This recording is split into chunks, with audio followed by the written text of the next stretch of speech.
আসসালামু আলাইকুম। BD medicine 0709 এর পক্ষ থেকে আন্তরিক শুভেচ্ছা। আজ আপনাদের সামনে ওয়ান ফার্মা লিমিটেডের একটি ঔষধ জ্যাককট 6 এর রিভিউ নিয়ে হাজির হয়েছি।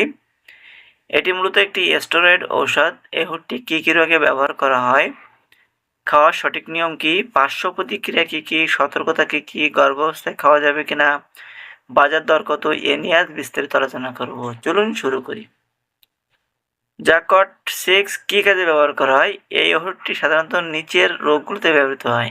1 নম্বরে অ্যালার্জি, সেটি ত্বকের হোক বা শ্বাসতন্ত্রের হোক।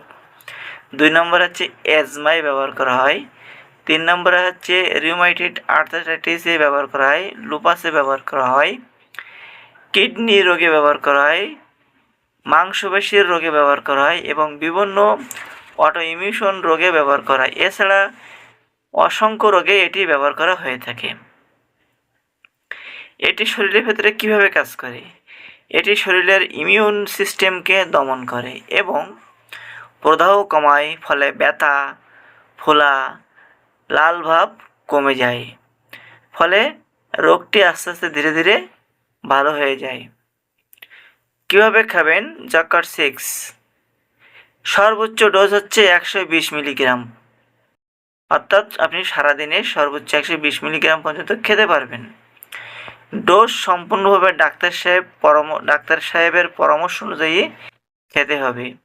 সাধারণত খাওয়ার পরে খাওয়া ভালো, হঠাৎ করে বন্ধ করা যাবে না। এই ওষুধটি একবার খাওয়া শুরু করলে ডোজ আস্তে আস্তে ধীরে ধীরে কমিয়ে বন্ধ করতে হয়। পার্শ্ব প্রতিক্রিয়ার ভিতরে আছে ওজন বেড়ে যাওয়া, মুখ ফুলে যাওয়া, ঘুমের সমস্যা, পেটের সমস্যা, ব্লাড সুগার বৃদ্ধি। গুরুতর হলে আপনার ডাক্তার সাহেবকে দেখাবেন বা আপনার ডাক্তার সাহেবের সাথে যোগাযোগ করবেন। এছাড়া উচ্চ রক্তচাপ, সংক্রমণের ঝুঁকি বৃদ্ধি, হাড় ক্ষয় রোগ হতে পারে। সাধারণত কম রোগীর ক্ষেত্রে এমনটা হয়। সতর্কবাণীর ভেতরে আছে, আপনি যদি 3 সপ্তাহ বা তার বেশি সময় ধরে এই ঔষধ ব্যবহার করছেন বা করেন, হঠাৎ ব্যবহার বন্ধ করা যাবে না।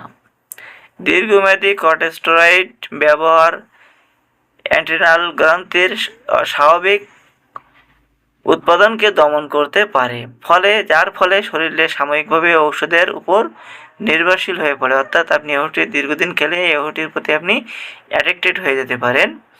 ডায়াবেটিস, উচ্চ রক্তচাপ এবং কিডনি রোগী থাকলে অবশ্যই সতর্কতার সাথে ব্যবহার করতে হবে এবং গর্ভাবস্থায় এবং স্তনদানকালে সতর্কতা অবলম্বন করতে